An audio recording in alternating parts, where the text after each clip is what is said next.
کہ یہی خاصہ ہے کہ جن کے پیچھے نسبت ہوتی ہے ان کے انداز بھی نرالے ہوتے ہیں، ان کے انداز بھی جداگانہ ہوتے ہیں، ان کا سٹائل ہی جدا ہوتا ہے، اور جن کے پیچھے نسبت نہیں ہوتی وہ بھی پہچانے جاتے ہیں، نسبت والے بھی پہچانے جاتے ہیں۔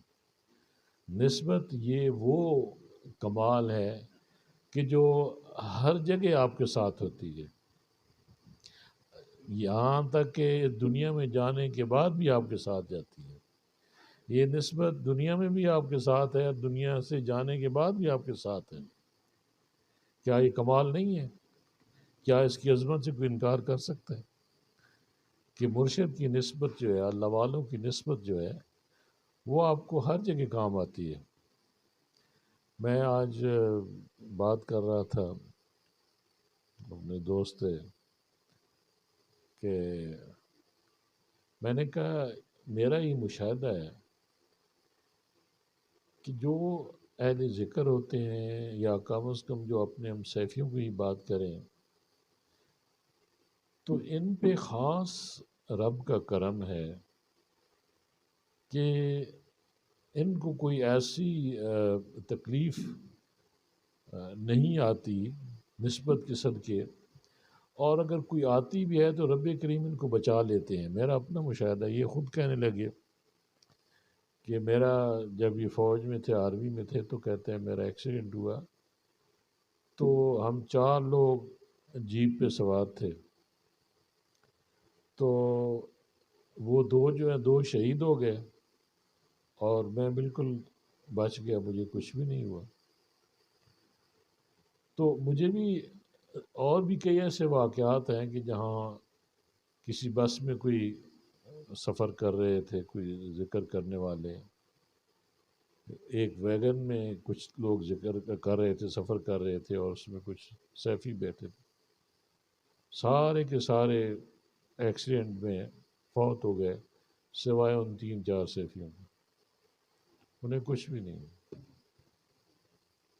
موت تو برحق ہے، اس میں تو کوئی شک نہیں ہے، لیکن یہ یقین جانیے کہ بہت ساری آلاؤں بلاؤں سے جو نسبت والے ہیں وہ محفوظ رہتے ہیں۔ شاید انہیں خود بھی پتہ نہ ہو کہ ہماری حفاظت کی جاتی ہے، انہیں خود بھی اس چیز کا خیال نہ ہو کہ ہماری کچھ ایسی ارواح ہیں، کچھ ایسے معاملات ہیں کہ جو ہمیں اپنے کنٹرول میں رکھتے ہیں، ہماری نگرانی کرتے ہیں، ہماری محافظت کرتے ہیں۔ یہ کس کی وجہ سے ہے؟ نسبت کی وجہ سے۔ میں اگر جو بول رہا ہوں تو میں نسبت کی وجہ سے بول رہا ہوں، یا مجھے جو بولنے کا جو ملکہ، یہ جو آپ کہہ دیں کہ جو میں کہتا ہوں یہ نسبت کی صدقے سے کہتا ہوں۔ میں عموماً عرض کرتا ہوتا ہوں کہ میں نہیں، یہ میرا مرشد بولتا ہے، کیونکہ اگر میں بولتا ہوتا تو نسبت سے قبل میں بولتا، لیکن میں نے تو تب بولنا سیکھا جب میری نسبت ہوئی، تو میں جو کچھ بنا نسبت کے بعد بنا، اس سے پہلے نہیں بنا۔ میری جو تبدیلی ہے وہ اللہ والوں کی وجہ سے، جب سے میری نسبت اللہ والوں سے ہوئی ہے تب سے میری زندگی میں تبدیلیاں آنی شروع ہوئی ہیں، اور یہ بڑا لمبا پروسیس ہے، بڑا لمبا عمل ہے۔ مجھے یاد پڑتا ہے کہ میں 30-32 سال کی عمر کا تھا۔ ویسے تو بچپن میں ہی گھر میں بھی ماحول ایسا تھا، اور نسبت قائم تھی میرے بزرگوں کی گوڑا شریف میں، اور پھر میری اپنی بھی کچھ اللہ والوں کا خاص مجھ پہ کرم تھا بچپن میں ہی۔ لیکن جو اصل جو معاملات شروع ہوئے وہ 30-32 سال کی عمر کے بعد باقاعدگی کے ساتھ میں نے اللہ والوں کے پاس جانا شروع کیا، اور پھر اسی نسبت کی وجہ سے میری زندگی کے سارے رویے اور وتیرے بدلے، میری سوچ و فکر بدلی، اور الحمدللہ کہ مرشد کی نگاہوں سے، مرشد کی صحبت سے، ان کی توجہات نے جو سکھایا وہ کتابوں میں نہیں ملا۔ کتابوں میں جو ملا اس سے جو کئی گنا زیادہ جو چیز مجھے ایک مرشد کی نگاہوں سے ملی وہ چیز۔ تو جب مرشد راضی ہو اور وہ اپنے مرید کا خیال اس کے ذہن میں ہوتا ہے اور اس میں مرید جو اس کے دل میں بستا ہے، جو مرید عمل کرنے والا ہو، جو سچا طالب ہو اور جس کے رویے بولتے ہوں اور وہ مرشد سے سچا پیار کرتا ہو، سچی محبت رکھتا ہو، تو وہ جگہ بنا لیتے ہیں اپنے مرشد کے دل میں۔ تو پھر وہ پاس ہو یا دور ہو، جہاں بھی ہو، تو مرشد کی طرف سے اس کو وہ فیض ملتا رہتا ہے، وہ ایک روحانی حالے میں رہتا ہے۔ تو اس لیے وجہ سے وہ کامیاب ہوتا ہے۔ تو یہی وجہ ہے کہ ہم نسبت والے جو ہیں، ہم پہ بڑا کرم ہے، اللہ پاک کا لاکھ لاکھ شکر ہے کہ نسبت والوں کی حفاظت کی جاتی ہے، کیونکہ انہوں نے جو اس راستے پہ چل رہے ہیں، قرب الہی کا راستہ ہے اور عشق و محبت کا راستہ ہے، وارفتگی کا راستہ ہے، شوق کا راستہ ہے اور اپنی اصلاح کا راستہ ہے، اپنی عاقبت سنوارنے کا راستہ ہے۔ تو ظاہر ہے اس راستے پہ جو چلتا ہے اس کی حفاظت کی جاتی ہے، رب کریم اس کی حفاظت فرماتے ہیں، نیک ارواح اس کی حفاظت فرماتی ہیں، اور سب سے بڑی بات یہ کہ جو ہمیں نسبت ملی ہے، جیسے ہم نقشبندی ہیں تو پورا نقشبندی فیض ہمیں تمام ان بزرگوں سے ملتا ہے جو اس سلسلے سے متعلق ہے۔ تو یہ اللہ پاک کا لاکھ لاکھ شکر ہے۔ بہت سارے دوستوں کو یہ پتہ نہیں ہے، بلکہ اگر پتہ ہو تو بھی سستی کرتے ہیں ناسمجھی کی بنا پر، کہ رابطے میں کمی کر دیتے ہیں۔ جب رابطے میں کمی ہو جاتی ہے تو پھر وہ آہستہ آہستہ غفلت میں پڑ جاتے ہیں اور پھر اپنے پرانے دور میں چلے جاتے ہیں جو نسبت قائم کرنے سے پہلے کا دور ہے۔ جب اس دور میں چلے جاتے ہیں تو پھر جو غفلت والا ان کا دور تھا اس سے کہیں زیادہ غافل ہو جاتے ہیں، اس دور سے بھی کہیں زیادہ غافل ہو جاتے ہیں۔ آپ لوگ جانتے ہیں کچھ لوگ آئے، انہوں نے ذکر سے ٹوٹے، ذکر چھوڑ دیا۔ آج جس حالت میں آپ سب دوست جانتے ہیں، سب کو پتہ ہے۔ اور پھر تو یہ میرے رب کا بھی فرمان ہے کہ جو میرے ذکر سے ٹوٹتا ہے میں اس کے اوپر شیطان مسلط کر دیتا ہوں۔ تو جس پہ شیطان مسلط ہو جائے اس کا کیا حشر ہوگا اس دنیا میں اور آخرت میں، کیا حشر ہوگا؟ کیونکہ دیکھ کر، سمجھ کر، چکھ کے، ایک بندہ جو ہے اس نے چیز چکھی نہیں ہے، وہ اس راستے پہ آیا ہی نہیں ہے، وہ اس راستے کی مٹھاس سے، اس حلاوت سے، اس سکون سے واقف نہیں ہے۔ لیکن ایک شخص جو ہے وہ آ کر دیکھتا ہے، چکھتا ہے، محسوس کرتا ہے اور اس کے باوجود پھر وہ لوٹ جاتا ہے واپس پہلے والے راستے پہ، پھر چل پڑتا ہے، تو وہ اسے کہیں کہ وہ بدبختی ہے اور بد نصیبی ہے، اور ایسا نہیں ہونا چاہیے۔ دکھ ہوتا ہے کہ ایک آدمی جیسے مالی اگر پودا لگاتا ہے تو اس پودے کی وہ آبیاری کرتا ہے، اس کی دیکھ بھال کرتا ہے، اس کی نگہداشت کرتا ہے، تو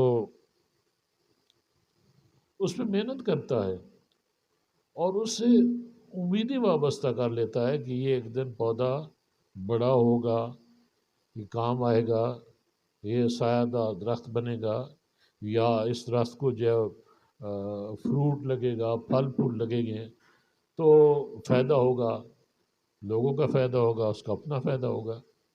تو یوں ہی جو ایک مرید ہے اس کے اندر جو بوٹی لگاتا ہے، وہ مرشد لگاتا ہے، جو ذکر القا کرتا ہے، الف اللہ چمیلی بوٹی من میرے وچ مرشد لائی ہوں، نفی اسبات دا پانی ملیا ہر لگے ہر جائی ہوں، اندر بوٹے مشک مچایا جاں پھلن تے آئی ہوں، شالہ جیوے مرشد کامل جائیں بوٹی لائی۔ تو اب وہ پنیری یا وہ بوٹی جو ہے، اگر اس کو پانی نہ ملے، اگر اس کو وتر نہ ملے، اگر اس کی حفاظت نہ کی جائے، تو جیسے ہمارا مشاہدہ ہے کہ ہم اگر پودا لگاتے ہیں کوئی، تو اگر اس کی نگرانی نہ کی جائے، نگہداشت نہ کی جائے، تو وہ خشک ہو جاتا ہے، مر جاتا ہے۔ بین ہی ایسے جب کسی کو ذکر القا دیا جاتا ہے، شیخ ذکر دیتا ہے، تو وہ اپنی توجہ سے اور مرید اپنی چاہت اور لگن سے اور اپنے شوق سے مرید سے وہ پیر سے وہ چیز لیتا ہے۔ یہ ٹو وے ٹریفک ہے، دونوں طرف چلتی ہے۔ اگر مرید میں طلب سچی ہے تو اسے کوئی مسئلہ نہیں ہوتا، اس کے لیے آسانی ہو جاتی ہے اس چیز کو لینے میں جو کہ مرشد کے سینے میں ہے، یعنی وہ محبت الہی، وہ قربت الہی کا وہ راستہ، اور اس کی صفائی کا راستہ، اس کی باطنی طہارت کا راستہ، اس کے نفس کی تطہیر کا راستہ، یہ سارا اس کے لیے آسان ہو جاتا ہے۔ لیکن اگر وہ طلب اس کی سچی نہیں ہے، یا طلب میں ملاوٹ ہے، وہ پورا حوالے نہیں ہوتا مرشد کے، مکمل طور پہ حوالگی نہیں اختیار کرتا، بلکہ اپنی مرضی بھی کرتا ہے بیچ میں، تو وہ پھر بین بین ہی چلتا ہے، وہ ڈاواں ڈول ہی چلتا ہے، تو ہر وقت وہ خطرے میں رہتا ہے۔ لیکن جو صحیح جس نے پڑھنا ہو، جیسے ایک کامیاب طالب علم ہوتا ہے، وہ جب داخل ہوتا ہے تو اس میں وہ پڑھنے کا جو ہے، جو شوق ہے، جو ولولہ ہے، تو جو جستجو ہے، جو سیکھنا چاہتا ہے، تو وہ اب اپنے استاد کو بھی پتہ چل جاتا ہے، اور اس کی لگن جو ہے وہ بھی بول پڑتی ہے کہ اس کو شوق ہے پڑھنے کا، تو اس کو پھر استاد بھی شوق سے پڑھاتا ہے، اور ایک دن وہ کامیاب ہو جاتا ہے۔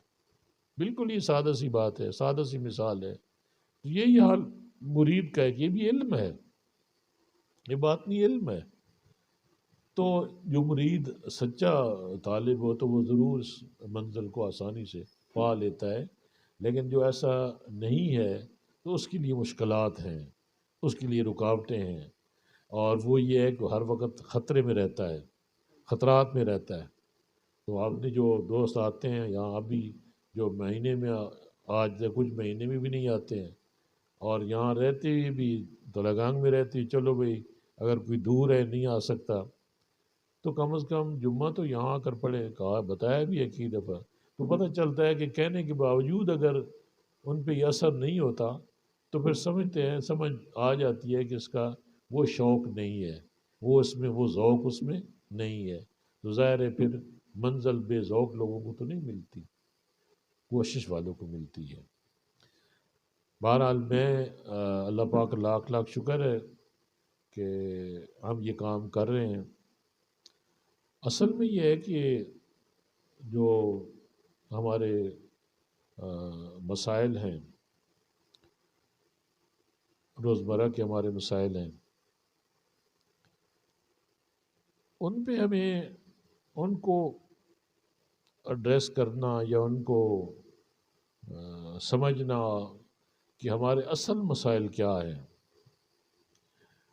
اور عمومی طور پہ آپ دیکھیں ہر کوئی یہ جانتا ہے، صرف تھوڑی سی توجہ اور غور کرنے کی بات ہے کہ ہم آج کل بحیثیت امہ اور ایک پاکستانی کے حساب سے بھی ہمارے اصل مسائل کیا ہیں، ہمیں مسائل کیا درپیش ہیں، ان کو جب تک ہم ایڈریس نہیں کرتے، اور ان کا حل کیا ہے، ان کا علاج کیا ہے، جب وہ اس کی تشخیص ہم نہیں کرتے تو پھر معاملات ایسے ہی گڑبڑ رہیں گے۔ ہمارا مسئلہ یہ ہے کہ جو ہمارا اب جو ہم جس طریقے سے زندگی گزار رہے ہیں، ہمارا نظام اپنا نہیں ہے، غیر کا نظام ہے، جو عموماً میں عرض کرتا رہتا ہوں کہ اس وقت غلبہ جو ہے وہ کفر کا ہے۔ ہم مسلمان جو ہیں وہ اس وقت مغلوب ہیں۔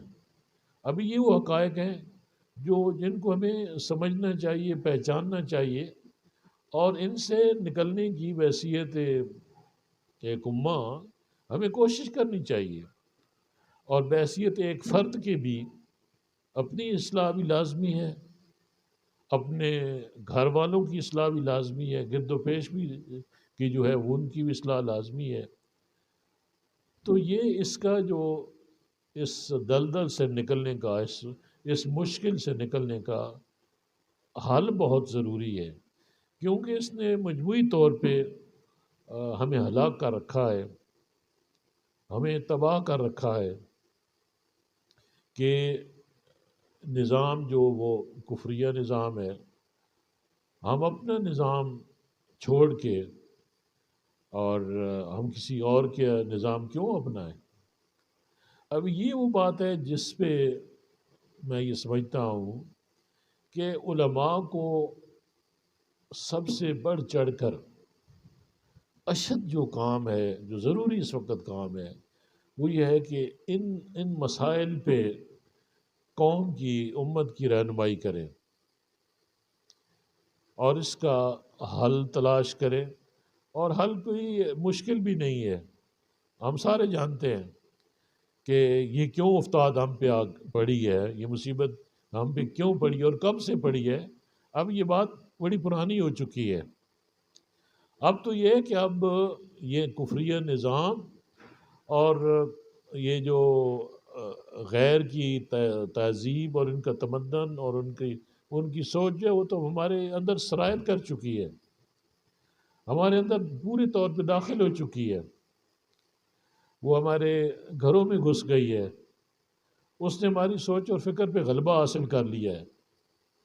اب وہ تہذیب جو ہے، جو مغربی تہذیب ہے، اس کی ہم اس وقت شکنجی میں ہیں، اور ہم جتنا بھی پھڑ پھڑائیں اس سے ہم نکل نہیں پاتے، اور نکلنے کا بظاہر کوئی راستہ نظر نہیں آتا۔ اب اس میں بہت سارے علماء نے بھی لکھا بھی ہے، لیکن وہ ایک جسے کہتے ہیں نا بھرپور کوشش، وہ نظر نہیں آتی۔ اس سے نکالنے کا کام جو ہے بنیادی طور پہ علماء کا ہے۔ بڑی اچھی بات ہے، عقیدے پہ بات ہوتی ہے، صحابہ کرام یا اہل بیت پہ بات ہوتی ہے، اور یہ ساری باتیں اپنی جگہ، لیکن اصل جو ہے اس وقت تقاضا کیا ہے، ضرورت اس امر کی ہے کہ علماء ایک متحدہ کوشش کریں اور قوم کو اس مشکل صورتحال سے نکالنے کی کوشش کریں۔ یہ اس وقت سب سے زیادہ ضروری ہے، لیکن ہم دیکھتے ہیں کہ اس طرف توجہ نہیں ہے۔ اور مزے کی بات یہ ہے کہ اس کو نکالنے کی اہلیت علماء صوفیاء کے علاوہ اور کسی میں نہیں ہے، کیونکہ بات ہمارے دین کی ہے، بات ہمارے ایمان کی ہے۔ تو جب دین کی بات ہو تو دین تو علماء سے ہے، ہمیں علماء ہی سکھاتے ہیں، علماء ہی پڑھاتے ہیں۔ اور ایک نقشہ ہمارے سامنے آتا ہے ایک عالم دین کا، جو سچا عالم دین ہے، تو وہ بڑی پاکیزہ زندگی گزارتا ہے، وہ مرد صالح ہوتا ہے، وہ حق گو اور بے باک ہوتا ہے، وہ جھوٹ کو جھوٹ کہتا ہے اور سچ کو سچ کہتا ہے، کیونکہ اس کے پیچھے وہ علم ہے جو اس نے حاصل کیا ہے، جو اس کو نیکی اور بدی میں تمیز کرنے کی صلاحیت سے نواز دیتا ہے۔ وہ علم، قرآن کا علم، حدیث کا علم، اور جو بھی علوم دینیہ ہیں، دین کے جتنے بھی علم ہیں جو مختلف برانچز ہیں، شاخیں، وہ پڑھتے ہیں، پڑھاتے ہیں. تو ہمارے نزدیک وہی ہمارے قائد بھی وہی ہیں، ہمارے امام بھی وہی ہیں، ہمارے استاد بھی وہی ہیں، ہمارے شیخ بھی وہی ہیں، اور وہی قیادت کے قابل ہیں، وہی سیادت کے قابل ہیں، وہی امامت کے قابل ہیں، اور انہوں نے ہی معاشرے کو چلانا ہوتا ہے، اور معاشرے کو برائیوں سے روکنا، برائیوں کو یا ان سے برائیوں سے پاک کرنا، یہ بھی ان کا فریضہ ہوتا ہے. اور یہ جو موجودہ حالات تک ہم پہنچے ہیں، اس میں بھی معذرت کے ساتھ کہ وہ کام نہیں کیا گیا. شاید ایسے عوامل تھے جو علماء کے بھی کنٹرول میں نہ ہوں، کہ جو نئی تہذیب آئی ہے، جو نئی سوچ آئی ہے، جو یہ ماڈرن ترقی ہوئی ہے، اس جدید دور کے تقاضے بنے ہیں، اور سائنس اور ٹیکنالوجی نے ترقی کی ہے، اور اس کے پیچھے مسلمان پیچھے رہ گئے ہیں، اور بدقسمتی سے جو یہود و نصارہ ہیں وہ اس میدان میں آگے نکل گئے ہیں، اور ہم ان کے محتاج ہو گئے. کیونکہ اس سیلاب کو تو ہم نہیں روک سکتے، کیونکہ یہ جو حالات ایسے بنے ہیں کہ اب وہ اسلامی تہذیب، ہمارا تمدن آپ کے سامنے ہے کہ وہ نہیں رہا. کہ آپ عرب دیکھ لیں، پورے روئے زمین میں مسلمانوں کو دیکھ لیں، تو اس وقت کیا ہے کہ سارے طور طریقے جو ہیں وہ مغرب کے ہیں. تعلیم مغرب کی ہے، سوچ مغرب کی ہے، اداروں کو وہی چلا رہے ہیں، بلکہ تمام ملکوں کو وہ چلا رہے ہیں. بلکہ جو ایک قوت نافذہ ہے جسے کہتے ہیں، وہ ہمارے پاس نہیں ہے، وہ انہیں کے پاس ہے. پاکستان کو کون چلا رہے ہیں؟ پاکستان کو پاکستان والے نہیں چلا رہے. سوچنے کی بات ہے، کون چلا رہا ہے؟ پاکستان کو یہود و نصارہ چلا رہے ہیں، پاکستان کو UN چلا رہی ہے، پاکستان کو عالمی بینک چلا رہا ہے، اور جو اس کے ساتھ کنیکٹڈ جتنی بھی ادارے، تمام پالیسی وہ ہمیں ڈکٹیٹ کرتے ہیں.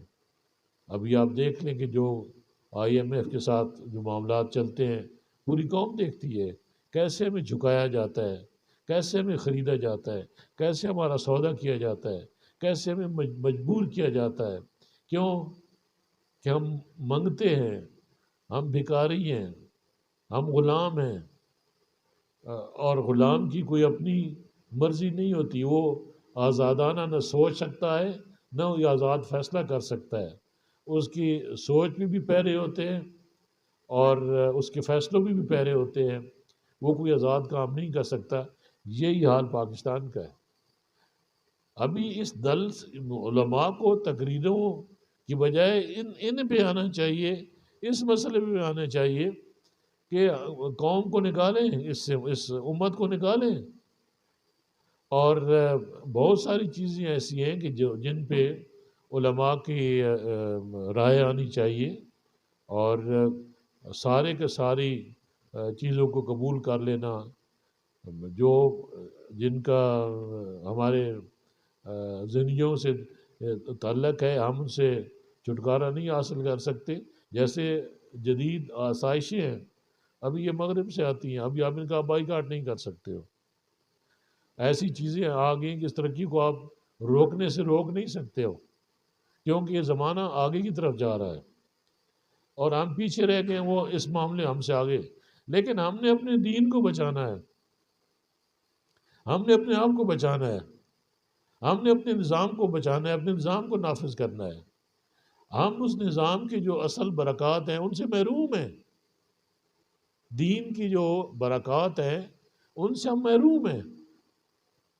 اور کیا ہے، ہم پہ اس وقت سب کچھ چھا چکا ہے کہ وہ جو مغرب والی سوچ ہے، دنیا دارانہ سوچ ہے، دولت اکٹھے کرنے والی سوچ ہے، عیش پسندی، آرام پسندی، اور یہ سب کچھ جو ہماری زندگیوں کا حصہ ہے. اس نے ہمارے دین کو متاثر کیا ہے، اسلام کو متاثر کیا ہے، اور ان کی وجہ سے ہم دین سے دور ہو گئے. ابھی یہ باتیں جو سوچنے والی ہیں، اور ان کا ہمیں حل چاہیے کہ ہم ان سے جان بھی نہیں چھڑا سکتے ہیں، لیکن کم از کم ایسا راستہ نکالنا چاہیے کہ ہمارا دین تو محفوظ رہے، ہماری عاقبت تو محفوظ رہے، ہماری نسلیں محفوظ رہیں، ہم اپنے دین کو بھی چلائیں، دین پہ عمل بھی کریں۔ اب یہ کفر کا یہ وتیرہ ہے، یہ ان کی ڈیمانڈ ہے بلکہ، کہ آپ وہی کچھ کرو جو ہم کہتے ہیں، آپ اتنا سارا دین پہ چلو جتنا ہم آپ کو کہتے ہیں، یا جو ان کے مفاد میں ہے اس بات سے وہ ہمیں منع نہیں کرتے کہ یہ آپ کرو۔ ابھی اس میں یہ ہے کہ وہ عبادات سے آپ کو منع نہیں کرتے ہیں، وہ مسجدوں بنانے یا ان میں نماز پڑھنے سے منع نہیں کرتے ہیں، جتنی مرضی عبادت کرو، اور آپ کو تبلیغ سے بھی نہیں روکتے، ہمیشہ تبلیغ بھی کرو۔ ان کے ملکوں میں بھی جا کر تبلیغ ہوتی ہے، لوگ مسلمان بھی ہوتے ہیں، وہ اس میں آڑے نہیں آتے، رکاوٹ نہیں ڈالتے ہیں، روزے رکھو، حج کرو، زکوٰۃ دو، وہ بالکل بھی نہیں منع کرتے، لیکن وہ یہ ضرور کہتے ہیں کہ خبردار نظام کا نام نہیں لینا ہے، نظام ہمارا ہوگا، یعنی تسلط ہمارا ہوگا، یعنی طاقت ہماری ہوگی، آپ اس کے سامنے نہیں آ سکتے، اس کے سامنے آپ دیوار نہیں بن سکتے، یا آپ اس کی مخالفت نہیں کر سکتے، یا آپ اس کے ساتھ ٹکرا نہیں سکتے۔ اگر آپ ٹکرائیں گے تو ہم آپ کو پاش پاش کر دیں گے۔ انہوں نے کر کے دکھایا ہے، جہاں بھی مسلمانوں نے سر اٹھایا، جہاں بھی انہیں خطرہ محسوس ہوا، انہوں نے فوری طور پہ مداخلت کی، اور اس سے پہلے کہ وہ ایک لاوا بنتا، انہوں نے اس کو دبا دیا، تباہ کر دیا، لیبیا کو تباہ کیا، عراق کو تباہ کیا، شام کو تباہ کیا۔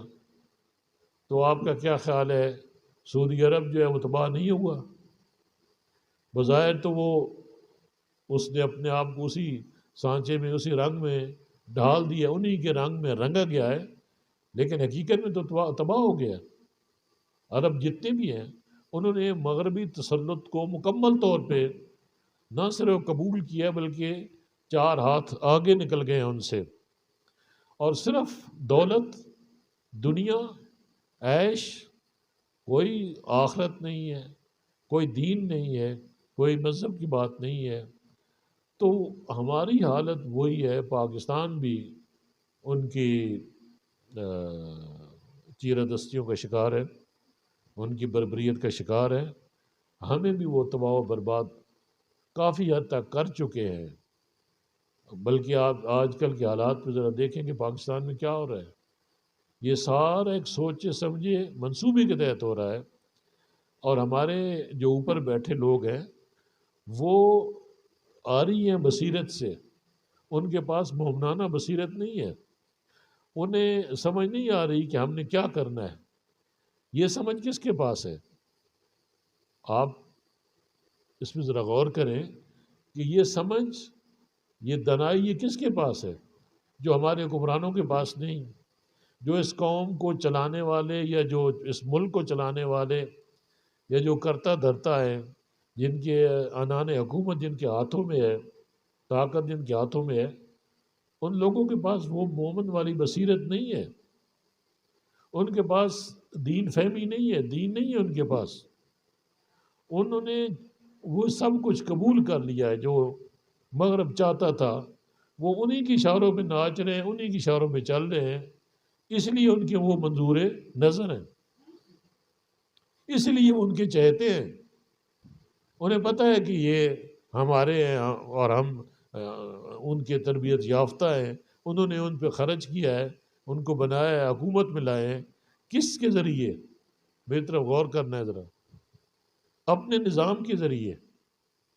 یہ جو نظام ہے، یہ فرسودہ اور گھٹیا نظام ہے، کہ جس میں صرف، میں کئی دفعہ عرض کر چکا ہوں کہ کون آتا ہے اس نظام میں اوپر؟ اس نظام میں اوپر صرف بدماش، جاگیردار، غنڈہ، شرابی، کبابی، لٹیرا، جو بھی یعنی گھٹیا ترین لوگ ہیں، وہ اس میں اوپر آتے ہیں۔ یہ نظام ان کی حفاظت کرتا ہے، ان کو پروٹیکٹ کرتا ہے، ان کو مواقع میسر کرتا ہے کہ آگے آؤ، آگے بڑھو، اور ان کو وہ اوپر لے کر آتا ہے۔ اور جو اصل قائد ہے، جو اصل امام ہے، وہ جو نیک لوگ ہیں، جو متقی پرہیزگار اور دیندار لوگ ہیں، جو علماء ہیں، یہ نظام ان کو آگے نہیں لانے دیتا۔ علماء میں بھی جو جمہوری ہو جاتے ہیں اور اس نظام کا ایسا بن جاتے ہیں، ان کو بھی امان مل جاتی ہے، ان کو بھی وہ حفاظت میں لے لیتے ہیں، ان کو بھی وہ اپنا سمجھ لیتے ہیں، اور وہ بھی بک جاتے ہیں، وہ بھی سودا کر لیتے ہیں۔ لیکن جو اصل علماء ہیں، جو حق والے ہیں، وہ سودا نہیں کرتے۔ تو کہنے کا مطلب یہ ہے کہ اس نظام کو برقرار رکھنے میں انہوں نے ایک پوری دنیا میں جسے ورلڈ آرڈر کہتے ہیں، یہ ہے کیا ورلڈ آرڈر؟ یہ وہی تسلط ہے، اہل مغرب کا تسلط ہے جو ہم پہ ہے، کہ اس کو انہوں نے ہر صورت قائم اور دائم رکھنا ہے۔ اس کا توڑ کس نے کرنا ہے؟ اس کا توڑ جو ہے علماء نے کرنا ہے۔ جب علماء ہی کہہ دیں کہ ہمارا سیاست سے کوئی سروکار نہیں ہے، ہم غیر سیاسی لوگ ہیں، جب اہل دل یا صوفیاء وہ بھی کہیں گی کہ ہم امن والے لوگ ہیں۔ میں کل پرسوں ایک سن رہا تھا، جو صوفی صاحب ہیں، بزرگ ہیں، ان کا سارا زور جو ہے وہ اس بات پہ تھا کہ صوفی کی تعریف کر رہے تھے کہ صوفی کو کیسے ہونا چاہیے۔ اس میں انہوں نے بڑی خوبصورت گفتگو کی، دل کو لبھانے والی بات کی، لیکن اس نے ایسا پیش کیا کہ جو صوفی ہوتا ہے وہ بالکل بے ضرر، عاجز، مسکین، اور وہ ساری باتیں، لیکن کہیں بھی انہوں نے یہ نہیں کہا کہ صوفی جو ہے وہ غیرت مند بھی ہوتا ہے۔ انہوں نے کہا کہ جی وہ اس میں عاجزی ہوتی ہے، وہ لوگوں کی خدمت کرتا ہے، وہ دوسروں سے پیار کرتا ہے، وہ سکھ ہو، ہندو ہو، عیسائی ہو، سب کو برابر، وہ آفاقی ہوتا ہے، اپنی طبیعت میں، نیچر میں آفاقی وہ ہر ایک کو اپنے گلے لگاتا ہے، اس کے پاس شرابی آتا ہے تو شراب چھوڑ دیتا ہے۔ یہ ساری باتیں وہ کرتے رہے، لیکن انہوں نے بالکل آدھا سچ بولا، لیکن پورا سچ کیوں نہیں بولتے ہیں؟ کیا ہمارے سامنے ہمارے آئیڈیلز جو ہیں، ہمارے رہنما جو ہیں، جو جن کی ہمیں تقلید کرنی چاہیے، کیا وہ صحابہ سے بڑھ کر تو کوئی اور نہیں ہو سکتا؟ اور نبی پاک صلی اللہ علیہ وآلہ وسلم آپ سے بڑھ کر تو کوئی نہیں ہو سکتا؟ تو میں تو یہ سمجھتا ہوں، میرے ساتھ ہے نا، جاگ رہے ہیں نا، سوئے تو نہیں ہیں؟ ہاں، کیونکہ مجھے وہ نعرے اشارے لگوانے والی بات تو مجھے میں نے نہ کی ہے کبھی، نہ مجھے یہ پسند ہے، لیکن ان کو تم نے بات تو آرٹ ہے، وہ مقرر جو ہوتے ہیں بڑی تقریری کرنے، وہ تو لوگوں کو جگا کے رکھتے ہیں۔ تو آپ میری باتیں غور سے سنیں، کیونکہ جب میں دیکھتا ہوں کہ آپ سست پڑتے تو میرا تسلسل پھر ٹوٹ جاتا ہے۔ تو میں کیا بات کر رہا تھا؟ ہاں، تو میں ان کو انہوں نے کہا جی صوفی تو آدھا سچ تو ٹھیک ہے، اس کو اللہ پاک پہ بھروسہ ہونا چاہیے، اس کو دنیا سے محبت نہیں ہونی چاہیے، اس کو اللہ سے محبت ہونی چاہیے، اس میں ہرس نہیں ہونا چاہیے، لالچ نہیں ہونا چاہیے، اس میں کسی سے زیادتی نہ کرے، کسی کا دل نہ دکھائے، مخلوق کی خدمت کرے، مخلوق سے پیار کرے، مخلوق کو کھانا کھلائے، ان کے دکھوں میں، ان کی پریشانیوں میں برابر کا شریک، یہ ساری باتیں اپنی جگہ بجا ہے، ان سے کوئی انکار نہیں کر سکتا۔ لیکن اس کا دوسرا پہلو بھی ہے، جو یہ تو آدھا سچ ہے، پورا سچ یہ ہے کہ جو صوفی ہے وہ مجاہد بھی ہوتا ہے، اس پہ بات کوئی نہیں کرتا۔ جو صوفی ہے اس تلوار اس کے نیام میں ہوتی ہے، جب ضرورت پڑے تو تلوار باہر نکال سکتا ہے، نکال لیتا ہے، وہی صوفی۔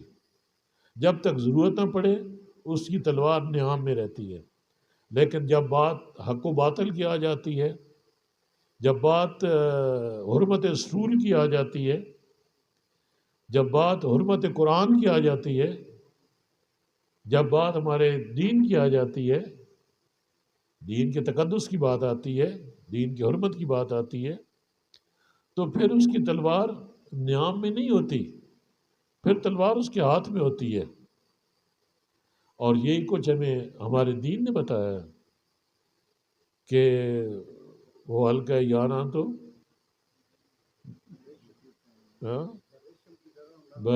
ریشم کی طرح نرم، اور رزم حق باطل ہو تو فولاد مومن۔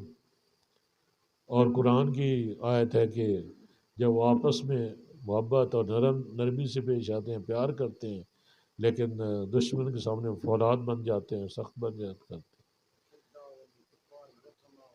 ہاں، کفار پہ وہ بھاری ہوتے ہیں، سخت ہوتے ہیں، لیکن یہ بات نہیں کرتے ہیں۔ کیوں یہاں پہ آ کر ساری بات میں ان کی گفتگو مشکوک ہو جاتی ہے؟ ایسا کیوں ہے؟ ایسا نہیں ہونا چاہیے۔ اس پہ میں احتجاج کرتا ہوں کہ وہ پورا سچ بتائیں لوگوں کو، کہ جب بات کفر کی ہو، جب بات ہم کفر کے غلبے کی ہو، جب وہ ہمارے نبی کی حرمت پہ حملہ آور ہوں، ختم نبوت پہ حملہ آور ہوں، قرآن کی بے حرمتی کریں، اور ہم کہیں گے کہ امن، کوئی بات نہیں ہے۔ اگر کوئی مسلمان یہ سمجھتا ہے کہ کوئی بات نہیں ہے تو پھر وہ ایمان سے خالی ہو جاتا ہے، چاہے بہت بڑا صوفی ہو۔ وہ صوفی کا ایمان کہاں جاتا ہے؟ میرا یہ اعتراض ہے، میرا یہ سوال ہے کہ یہ بھی ساتھ بتایا کریں کہ جو موجودہ حالات ہیں اس میں صوفی نے کیا کردار ادا کرنا ہے اور ایک عالم دین نے کیا کردار ادا کرنا ہے۔ کیا ان حالات میں بھی جب قوم انتہائی مشکل میں ہے، پاکستان انتہائی مشکل میں ہے، ہمیں اپنی بقا کی اب فکر ہے، اللہ پاک میرے ملک کو قائم اور دائم رکھے، اللہ پاکستان کو قائم اور دائم رکھے، لیکن جس طریقے سے دشمنوں نے اس ملک کے ساتھ سلوک کر رہے ہیں اور جس طرف لے کر جا رہے ہیں، اس وقت ہمیں اہل بصیرت کی قیادت چاہیے، اس وقت صوفیاء کی قیادت چاہیے، اس وقت رسم شبیہی ادا کرنے کے لیے خانقاہوں سے باہر نکلیں۔ اور یہ سیاست سے ہمارا کوئی سروکار نہیں، یہ اب فرسودہ بات ہے، سیاست کام ہی آپ کا ہے۔ یار میں مدرسوں میں نہیں پڑھا، لیکن الحمدللہ میرے یہ اللہ والوں کی صحبت کا اثر ہے کہ میری یہ بات ذہن میں اتنی پختہ ہے کہ میں اس سے بالکل دائمی نہیں ہو سکتا، اور میرا اس پہ فرم یقین ہے، مکمل یقین ہے کہ سیاست علماء کا کام ہے اور سیاست دین کے تابع ہے۔ میں اس جمہوری سیاست کی بات نہیں کرتا، یہ تو کرپٹ نظام ہے، اس کی سیاست بھی کرپٹ ہے، اس کا طریقہ واردات بھی کرپٹ ہے، اس کا الیکشن بھی کرپشن کی بنیاد پہ ہوتے ہیں، لوگ بھی غلط اوپر آتے ہیں، انہیں تو ہم کو برباد کر دیا۔ میں بات کرتا ہوں دین کی، ہمارے دین میں کیا ہے؟ کیا سیاست ہمارے دین میں نہیں ہے؟ کوئی عالم دین مجھے بتائے۔ اور جب دین میں ہے تو دین کی تشریح کرنے والے کون ہیں؟ دین سکھلانے والے کون ہیں؟ دین کے محافظ کون ہیں؟ مصلی رسول کے محافظ کون ہیں؟ کیا مصلی رسول کا مطلب محراب میں جو مصلی پڑا ہے اس پہ کھڑے ہو کر امامت کر لینا، کیا بس بات یہاں تک ختم ہو جاتی ہے؟ مصلی رسول کا مطلب پورا دین ہے، وہ پورے قوم کے محافظ ہیں۔ مصلی رسول کے وارث ہیں تو قوم کے بھی وارث وہی ہے، امت کے بھی وارث وہی ہے۔ تو آپ کیوں بے وارث بن بیٹھے ہو؟ کیوں لاوارث ہو گئے اپنے ورثے سے؟ کیوں چھوڑ دیا اپنے ورثے کو؟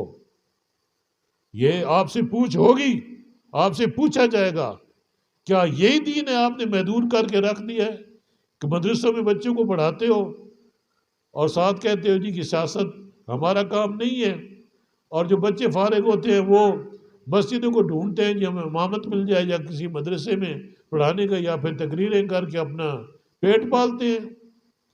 کیا دین اسلام اتنا سارا ہے؟ کس نے محدود کیا ہے دین کو؟ آپ دین پورا بتائیں، کھل کے بتائیں لوگوں کو کہ دین کیا ہے۔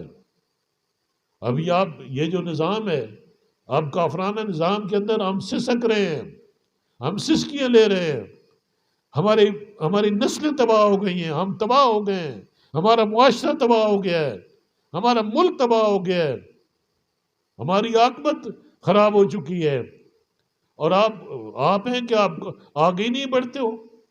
کس نے امامت کرنی ہے اس قوم کی؟ کون ہمیں راستہ دکھائے گا؟ اسلام میں کون اہل بصیرت ہوتا ہے؟ دانائی کس کے پاس ہوتی ہے؟ کیا ان لوگوں کو ہم دانا سمجھیں؟ ان کو ہم صاحب بصیرت سمجھیں، جو کہ عقل کے بھی اندھے ہیں، دل کے بھی اندھے ہیں، اور جو انتہائی بدترین لوگ ہیں وہ آپ کس وقت قائد ہیں؟ وہ اس ملک میں چھائے ہوئے ہیں، جو بدترین لوگ ہیں معاشرے میں۔ ان کے کرتوت، ان کے کردار دیکھو۔ دنیا جہان کی دولت لوٹ لی، پاکستان کو لوٹ کے کھا گئے۔ وہ صدر پاکستان بھیجتا ہے کہ ایک مراسلہ بھیجتا ہے کہ میرے 8 لاکھ میری تنخواہ ہے، میری تنخواہ 12 لاکھ کی جائے اور پچھلے پتنی چند مہینوں سے کی جائے، وہ مجھے بقایا جات بھی دیے جائے۔ اور آپ کا جج جو ہے انصاف نام کا نہیں ہے ملک میں، انصاف دے سکتے ہی نہیں ہے۔ اتنا کمزور قانون ہے، اتنا کمزور قانون شہادت ہے کہ مکمل طور پہ مجرموں کو کی حفاظت کرتا ہے۔ جو مظلوم ہے اس کی تو دادرسی ہے ہی نہیں اس سسٹم میں، اس نظام میں۔ اس میں تو مجرموں کو بچایا جاتا ہے، اور وہی جج ہیں، وہی وکیل ہیں جو سب سے زیادہ جھوٹ بول سکتا ہے۔ جو وکیل جھوٹ کو سچ ثابت کر دے اور سچ کو جھوٹ ثابت کر دے، وہ کمال کا وکیل ہے، اور سب سے زیادہ فیس اس کی ہے، سب سے زیادہ رسپیکٹیبل وہی ہے، اور سب سے بڑھ کر یہ کہ اسی کو چنا جاتا ہے، وہی ہائی کورٹ کا جج بنتا ہے، وہی سپریم کورٹ کا جج بنتا ہے۔ کیا وہ آپ کو انصاف دے گا؟ جس کی رگ رگ میں حرام ہے، وہ آپ کو انصاف دے گا؟ 18 لاکھ، اور ہم مر گئے ہیں، ہم پس گئے ہیں، ہم ختم ہو چکے ہیں۔ ٹیکس دیتے ہیں، ہمارے تو ہر چیز پہ ٹیکس ہم دیتے ہیں۔ یہ ٹیکس کے پیسے پہ کون عیاشی کر رہا ہے؟ عوام اب کیوں نہیں سمجھتی اس نکتے کو؟ آپ اپنا حق مانگیں ان سے، اور ان کے سامنے آ جائیں، باہر نکلیں، اور ان کو بتائیں کہ جو آپ ہمارے ٹکڑوں پہ آپ پلنے والے ہو، ہمارے ٹکڑوں پہ آپ پلتے ہو، اور ہمیں ہی نہ انصاف دیتے ہو، نہ ہماری آپ کوئی مدد کرتے ہو۔ قیمتیں کہاں پہ پہنچ گئی ہیں، مہنگائی کہاں پہ پہنچ گئی ہے، اور اتنے بڑے فراڈ بجلی کے بلوں میں، جھوٹے بل، فراڈ کے بل، اور اتنے ٹیکس ڈال دیتے ہیں۔ یہ عوام کے ٹکڑوں پہ پلنے والے یہ ناسور ہیں، یہ پیراسائٹ ہیں، یہ عوام کا خون چوس کر اپنی زندگیوں میں عیاشی کر رہے ہیں۔ آج سے نہیں، یہ سالہ سال کی بات ہے، اور پھر جو بات ہے وہ نظام پہ ہی آتی ہے کہ نظام ہی کافرانہ ہے، اور یہ اسی نظام کو چلا رہے ہیں۔ تو میری جو گزارش ہے، میری جو عرض ہے، وہ یہ ہے کہ خدا را سیاست جو ہے علماء کی شناخت دین ہے، اور انہی کا کام ہے سیاست کرنا، انہی کا کام ہے ملک کو چلانا، انہی کا کام ہے عوام کو سنبھالنا، اور یہ انہی زیب دیتا ہے، یہ انہی کا کام ہے۔ خدا را آپ اپنے آپ کو محدود نہ کرو، آپ کے ساتھ سازش ہوئی، آپ کو شکار ہو گئے، اب آپ نے ایک اور زندگی، ایک اور آپ نے طرز زندگی اپنا لیا ہے کہ آپ نے ایک طبقہ بن گیا علماء کا، اور ایک کلچر وجود میں آ گیا علماء کا۔ خدا را آپ ہم مظلوموں کی داد رسی کریں، ہم ہمارا ہاتھ پکڑیں، سامنے آئیں، ہماری قیادت کریں۔ ہمیں اس وقت سچے علماء کی ضرورت ہے۔ مسجدوں میں یہ بات کریں، ہر محلے میں، ہر گھر سے یہ بات اٹھنی چاہیے کہ ہم پہ جو یہ ظلم ہے کیوں روا رکھا جا رہا ہے، ہمیں کیوں پیسا جا رہا ہے، ہمیں کیوں مارا جا رہا ہے، ہمارے بچوں کو جو کچھ آپ پڑھا رہے ہو، ہماری نسلوں کو آپ برباد کر رہے ہو۔ آپ نے غیر کے طریقے اپنا لیے ہیں، آپ نے اغیار کی سازشوں کے آپ جال میں پھنس چکے ہو، اور آپ اپنی قوم کو نہیں سنبھال رہے ہو تو آپ سے پوچھا جائے گا۔ خدا را ڈرو اس وقت سے۔ ابھی لوگ تو حکمرانوں کو پکار رہے ہیں، میں ان کو نہیں پکارتا، یہ تو اس قابل ہی نہیں ہے، ان پہ تو تھوکنا بھی نہیں چاہیے۔ ہماری توقعات تو علماء سے وابستہ ہیں، ہماری توقعات تو وہ ہیں جو قرآن والے ہیں، جو ہمارا آئین تو قرآن ہے، ہمارا آئین تو شریعت محمدی ہے، اور اس کے والی وارث تو علماء ہیں۔ تو علماء کو سامنے آنا چاہیے، خدا را سامنے آئیں اور ان کو للکاریں، اور اپنے آپ میں وزن پیدا کریں، اپنا کردار بھی پیش کریں۔ اگر آپ کا خود کردار ٹھیک نہیں ہوگا، اگر خود آپ پیسے کی تمنا میں، ہرس اور لالچ میں ہوں گے، اور آپ بھی دوغلا پن کا مظاہرہ کریں گے تو اللہ آپ کو معاف نہیں کرے گا۔ اور اب یہی ہو رہا ہے کہ جو ذمہ داری ہے، مجھے کہنے دیجیے، اور مجھے یہ کہنے میں کوئی آر میں محسوس نہیں کر رہا، میں واضح طور پہ بتاتا ہوں کہ جس نیج پہ ہم آج پہنچے ہیں یا پاکستان پہنچا ہے، اس میں بہت بڑا کردار علماء کا ہے۔ پاکستان کو اس مقام میں پہنچانے میں بہت بڑا کردار ہے۔ اور ساتھ یہ بھی میں کہتا ہوں کہ اس دلدل سے، اس مصیبت سے اگر کوئی نکال بھی سکتا ہے ہمیں، تو وہ بھی علماء ہی نکالنا ہے، اور کوئی نہیں ہو سکتا۔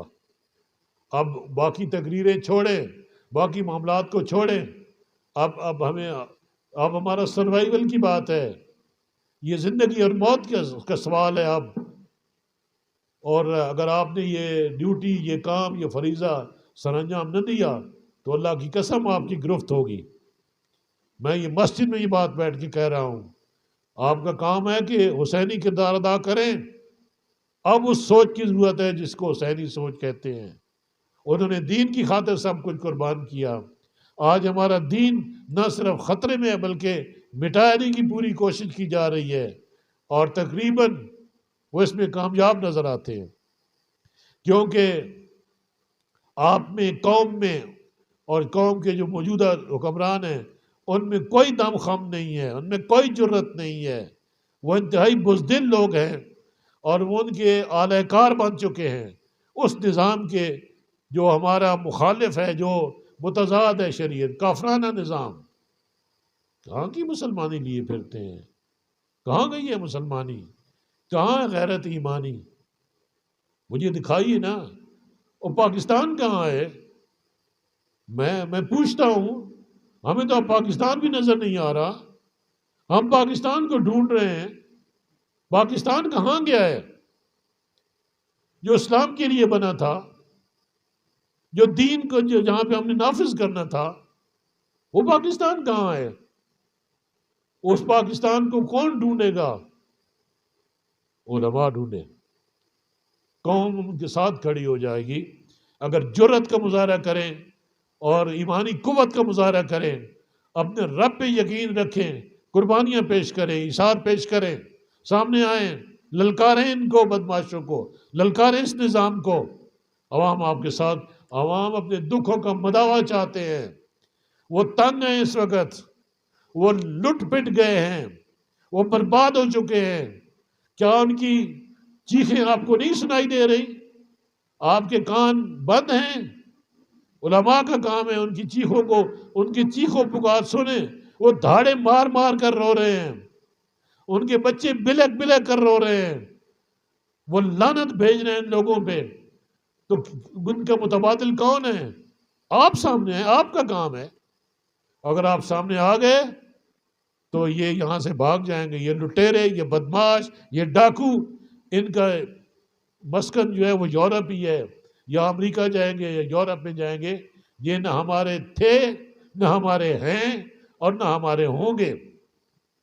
ہمارا سب کچھ جو ہے وہ ہمارے قائد بھی علماء ہیں، ہماری امیدوں کے مرکز بھی علماء ہیں۔ پاکستان کی جو امید ہے، امید کی جو کرن ہے، وہ علماء سے ہی وابستہ ہے۔ ہمیں اس پاکستان میں لے آئے، وہ پاکستان ہمیں لوٹا دے، وہ پاکستان ہمیں واپس کر دے جس پاکستان کے لیے ہم نے لکھوں کا جانوں کی قربانیاں دی۔ کتنی بڑی دنیا کی ہجرت ہوئی، کتنی ہماری بیٹیاں اغوا کی گئیں، کتنے ہمارے بچے جوان بوڑھے شہید ہوئے، سب کچھ قربان کر دیا، کس کے لیے؟ پاکستان کے لیے۔ آج وہ پاکستان نظر نہیں آ رہا، خدا رہا وہ پاکستان ہمیں لوٹا دے، یا اسے ڈھونڈ کے ہمیں دے وہ پاکستان کہاں پہ ہے، ہم دیکھ رہے ہیں۔ اس لیے اب وقت آ گیا ہے، میرے منہ میں خاک، ہم پاکستان کو ختم نہیں ہونے دیں گے، ہم اپنے سب کچھ پیش کر دیں گے، لیکن پاکستان کی بقا کے لیے سب کچھ قربان کریں گے۔ اور یہ جو کچھ لوگ غلط فہمی ہوئے کہ پاکستان کو توڑ دیں گے یا اس کے ٹکڑے کر دیں گے، وہ اہم قوم کی اس میں جنت میں رہتے ہیں۔ ہم انشاءاللہ صابر کریں گے، اور لوگوں میں اویکننگ آ رہی ہے، ان میں سوچ آ رہی ہے۔ اب جب یہ نے پتہ چلا کہ طاقت تو عوام میں ہے، عوامی طاقت کے سامنے کوئی نہیں ٹھہر سکتا، بڑی سے بڑی فوج نہیں ٹھہر سکتی، بڑی سے بڑی طاقت نہیں ٹھہر سکتی۔ عوام سامنے آ جائیں تو ہر کوئی آگے جھک جاتا ہے، خدا را ان کو جھکاؤ، ہم اپنے پاکستان کو زندہ دیکھنا چاہتے ہیں، اس کو پھلتا پھولتا دیکھنا چاہتے ہیں، ہم ایک آسودہ پاکستان دیکھنا چاہتے ہیں، ہم ایک دین کا گہوارہ اسے دیکھنا چاہتے ہیں۔ وہ پاکستان جس نے دنیا اسلام کو قیادت کرنی تھی، ایک وقت تھا کہ ہم سنتے تھے کہ پاکستان جو ہے وہ اسی لیے وجود میں آیا ہے، کوئی انشاءاللہ پوری دنیا اسلام کی قیادت کرے گا، اور تمام صلاحیتیں اس میں موجود تھیں، کیونکہ یہ دنیا میں مدینہ کے بعد پہلی ریاست قائم ہوئی تھی جو اسلام کے نام پہ، لیکن وہ ہم سے، ہماری نظروں سے اوجھل ہو چکی ہے وہ ریاست، وہ نظریہ بھی کہیں دب گیا ہے، ہم وہ نظریہ بھی ڈھونڈنا ہے، پاکستان کو بھی ڈھونڈنا ہے۔ تو میرے دوستو، اب وقت ہے، ایٹمی پاکستان، دولت سے مالا مال پاکستان، 22-23 کروڑ لوگوں کا، کتنا بڑی تعداد ہے لوگوں کی، اور پورے دنیا اسلام میں کتنے مسلمان بستے ہیں۔ آج ہم ان کے سامنے مکھی اور مچھر کے برابر ہیں، ہمیں کوئی وقت ہی نہیں دے رہا، ہمیں کیسے سلو پوائزننگ کی گئی، ابھی ہمیں ختم کر چکے ہیں، اب ہم آپ کے ایٹمی اثاثے بھی آپ سے لیں گے، آپ کی معیشت پہ پہلے ہی قبضہ کر چکے ہیں، اور وہ آپ کو ناکارہ کر دیں گے۔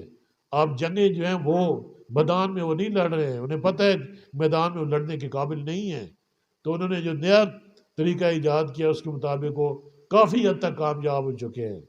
اب بھی ٹائم ہے کہ یہ قوم اٹھے اور اپنی غیرت ایمانی کا مظاہرہ کرے، اپنا حق لے، اور اپنی جو محروم ہوئی ہیں ان کا ازالہ کریں، اور انہیں بتائیں کہ ہمارا حق واپس دو، انہیں بتائیں کہ ہمارے پیسے واپس کرو، جو ہم سے ٹیکس لیتے رہے، ہمارے ٹیکس پہ یہ پلنے والے، یہ غنڈے اور بدماش ہمارے ٹیکس پہ، ہمارے پیسوں پہ پلیں، اور ہمیں ہی غرائیں، ہمیں ہی ماریں، ہمیں ہی جیلوں میں ڈالیں، اور ہماری داڑیاں نوچیں، علماء کو جیلوں میں ڈالیں۔ یہ تو ہر دور میں علماء کے ساتھ ہوتا رہا ہے۔ 1857 کی آزادی کے کتنے علماء کو، کیا ہماری تاریخ ہمارے بچوں کو پڑھائی جاتی ہے؟ ہم تو اپنے جو ہمارے تعلیمی ادارے ہیں اس میں اپنی تاریخ بھی نہیں پڑھا سکتے کہ کئی قوم میں وہ جذبہ نہ پیدا ہو جائے۔ کبھی بتایا کہ کتنے علماء شہید ہوئے تھے؟ کبھی بتایا کہ ہمارے بڑے بڑے جو شیخ القرآن، شیخ الحدیث اور بڑے بڑے مفتیان تھے، ان کے ساتھ کیا سلوک انگریز نے کیا؟ ہمیں نہیں پڑھایا جاتا، ہماری بچوں، ہماری نسل کو اندھیرے میں رکھا ہوا ہے۔ تو یہ کس کا کام ہے آواز اٹھانا؟ جب پاکستان ہوگا، جب سامنے آئے گا، اب پاکستان سامنے نہیں ہے، جب پاکستان سامنے آئے گا، یہاں دین کا نفاذ ہوگا، یہاں ہم خود اپنے فیصلے خود کریں گے، ہم اپنا نصاب خود، اپنا تعلیمی نظام خود بنائیں گے، کسی کی ڈکٹیشن پہ نہیں جائیں گے، ہم قومی اسمبلی میں اپنے مسئلے خود حل کریں گے، اپنے فیصلے خود حل کریں گے۔ تو پاکستان کا سروائیول اسی میں ہے، ورنہ آپ ایک تھرڈ ریٹ اور ایک کوئی افریقہ کی کمزور ترین ریاست بن کر ہم غلاموں کی طرح زندگی گزاریں گے، یہ ہمیں منظور نہیں ہے۔ اس لیے میرے دوستو، میرا جو مقصد ہے بات چیت کرنے کا، کہ ہم لوگ جو موجودہ ٹائم ہے، وقت کا تقاضا ہے، جو ہمارے موجودہ مسائل ہیں، ان کی طرف ہمیں آنا ہے، ان کا حل ڈھونڈنا ہے، اور علماء ہی ہمارے امیدوں کا مرکز ہیں، اور وہی ذمہ دار بھی ہیں سارے معاملات کی، اور آئندہ بھی اس معاشرے کا جو بگاڑ ہے اس میں بھی کردار ہے۔ اگر اس معاشرے کو سنوارنا ہے، پاکستان کو سنوارنا ہے، تو علماء کا کام ہے۔ اس لیے اللہ پاک سے دعا ہے کہ اللہ پاک ہمیں حق کہنے اور اس پہ عمل کرنے کی توفیق عطا فرمائے۔ وما علینا الا البلاغ۔